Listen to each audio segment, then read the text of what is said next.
விஜய் டிவில பலருக்கும் ஃபேவரட்டான ஒரு சீரியல்னா அது மகாநதி சீரியல் தான். 2023ல தொடங்கப்பட்ட இந்த சீரியல் இதுவரைக்கும் 600 எபிசோட்ஸ கடந்து சக்சஸ்ஃபுல்லா டெலிகாஸ்ட் ஆகிட்டு வருது. ஆக்சுவலா இதுக்கு முக்கியமான காரணமா ஆக்டர் சுவாமிநாதன் மற்றும் லட்சுமி பிரியானே சொல்லலாம். ஏன்னா இந்த சீரியலை பாக்குற நிறைய பேர் இவங்களுக்காக தான் வந்து பாக்குறாங்களே. இந்த சீரியல் மூலமா இவங்க நிறைய ஃபேன்ஸ சம்பாரிச்சு வச்சிருக்காங்க. அதுவும் இவங்களுக்கு தனித்தனியா ஃபேன்ஸ் இருக்கிறது மட்டும் இல்லாம 2 பேருக்கும் சேர்ந்து விகான்ற பேர்லயும் தீவிரமான ஃபேன்ஸ் இருக்காங்க.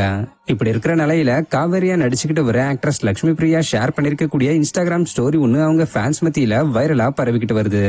ஆக்சுவலா அவங்க ரீசெண்டா ஷேர் பண்ண ஸ்டோரியில என்ன சொல்லிருக்காங்கன்னா, சில பேர்கிட்ட எக்ஸ்பிளைன் பண்றதுக்கு பதிலா அந்த மயிறு என்னமோ நினைச்சிட்டு போகட்டும்னு விட்டுறணும்னு சொல்லிருக்காங்க. உண்மையை சொல்ல போனா இதை இவங்க யாருக்கு சொல்லிருக்காங்கன்னு தெரியல. அதே நேரத்துல அவங்களும் அதை வெளிப்படையா சொல்லல. பட் சிலர் வந்து லட்சுமி பிரியாக்கு ரீசெண்டா நெகட்டிவ் கமெண்ட்ஸ் அதிகமா வந்துகிட்டு இருக்கு, அதனாலதான் அதுக்கு பதிலடி கொடுக்கற வகையில இதை ஷேர் பண்ணிருக்காங்கன்னு சொல்லிக்கிட்டு வராங்க. இப்படி நெகட்டிவ் கமெண்ட்ஸ் வரதுக்கு காரணம் என்னன்னு பாத்தீங்கன்னா, லட்சுமி பிரியா சமீபத்துல தன் ஃப்ரெண்டோடையும் பொன்னி சீரியல் ஆக்டர் சபரியோடையும் லைவ் வந்திருந்தாங்க. அதுல லட்சுமி பிரியா கொஞ்சம் வழக்கத்துக்கு மாறா பிஹேவ் பண்ணிருந்தாங்க. இந்த ஒரு விஷயம் விகா ஃபேன்ஸையும் எல்பி ஃபேன்ஸையும் காயப்படுத்தி இருந்துச்சுன்னு தான் சொல்லணும்.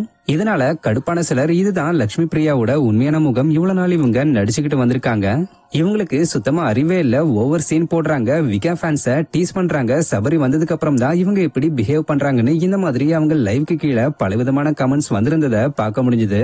சோ இதுக்கு தான் ஆக்ட்ரஸ் லட்சுமி பிரியா இப்படி இவங்க கிட்ட எல்லாம் எக்ஸ்பிளைன் பண்றதுக்கு பதிலா அவங்க என்னமோ நடிச்சிட்டு போறாங்கன்னு சொல்லி விட்டணும்னு மறைமுகமா பதிலடி கொடுத்திருக்காங்கன்னு சொல்லிக்கிட்டு வராங்க. பட் உண்மையிலேயே இவங்க எதுக்காக யாருக்காக சொல்லிருக்காங்கன்றது அவங்களுக்கு தான் தெரியும். சோ அதை அவங்களே சொன்னாதான் நம்மளுக்கும் தெரிய வாய்ப்பு இருக்கு. ஒருவேளை அவங்க இதுக்குதான் இப்படி சொல்லிருக்காங்கன்னு நீங்க நினைச்சீங்கன்னா அது என்னன்றத கமெண்ட்ல சொல்லுங்க. அண்ட் இது மாதிரி சீரியல் சம்பந்தமான அப்டேட்ஸ்க்கு மறக்காம நம்மளுடைய சேனலை சப்ஸ்கிரைப் பண்ணிக்கங்க. தேங்க்யூ.